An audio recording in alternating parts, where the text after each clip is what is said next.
organization will need to release our hostages. Israel's team of negotiators will be meeting in Egypt to iron out these very specific details on the first phase right now. Now, the prime minister has also made it clear that in an agreement with the Trump administration, talks will be confined to a few days maximum, with no tolerance for maneuvers that will delay talks by Hamas. Israel is standing by the 72-hour deadline from the moment all details are solidified with Hamas and will be ready immediately to receive all of our hostages.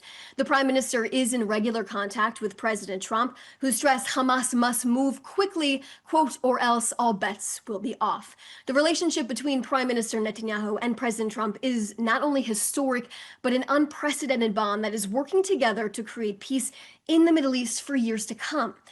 With coordination between both leaders, Prime Minister Netanyahu has turned the tables here, leading to diplomatic moves that have now isolated Hamas, not only inside of Gaza by their own people, but by Arab and Muslim countries as well.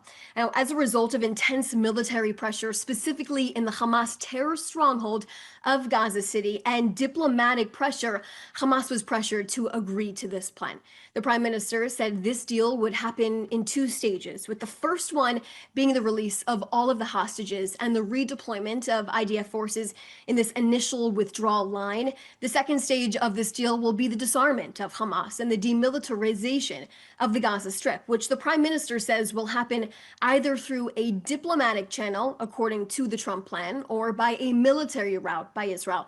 Now, this deal was already agreed by the Israeli government before Prime Minister Netanyahu actually left for the United States. As the Prime Minister has made it abundantly clear, there will be no future of Hamas inside of the Gaza Strip, and there will be no threat to the state of Israel, and Hamas will be demilitarized and disarmed. Prime Minister Netanyahu was explicit in saying this. This will be achieved the easy way, or it will be achieved the hard way. But either way, the end result will be achieved. Now, that's the end of our briefing right now. Please put your questions inside of the chat so I can answer a few of them.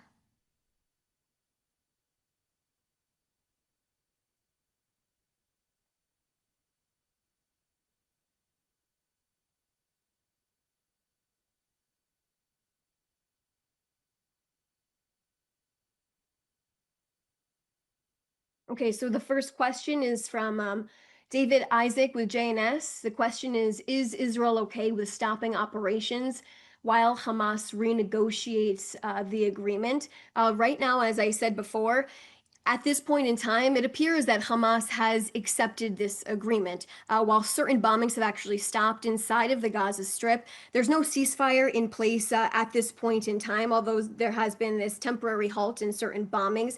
The Prime Minister has given orders actually for defense to fire back for defensive purposes, of course, if there is a threat to their life in the battlefield in Gaza.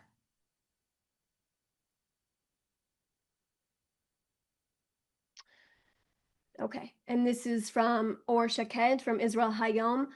What is your level of confidence that Hamas will indeed release all hostages within the 72 hours? Confirming an agreement is a formal confirmation necessary on Hamas's end.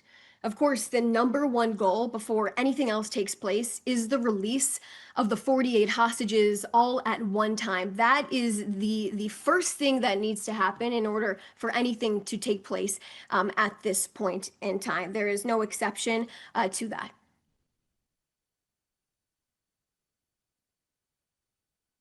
So Carrie Khan from NPR, can you please explain how Israel's withdrawal will occur? Will the IDF move out of the Netzarim corridor? Will people be allowed to go back north? And would that happen as soon as the first hostage is released? So I will answer that question based on the information that I presented about these talks that are happening inside of Egypt over the next day or so. I specifically said these are technical details that will need to be ironed out. So in terms of whether the IDF will be pulling out of certain areas, all of this stuff will be ironed out within the next few days. These are really critical details and, of course, extremely sensitive. So we, of course, are being cautious of that. These are sensitive talks, and we want to make sure that all 48 of these hostages are released as soon as possible here.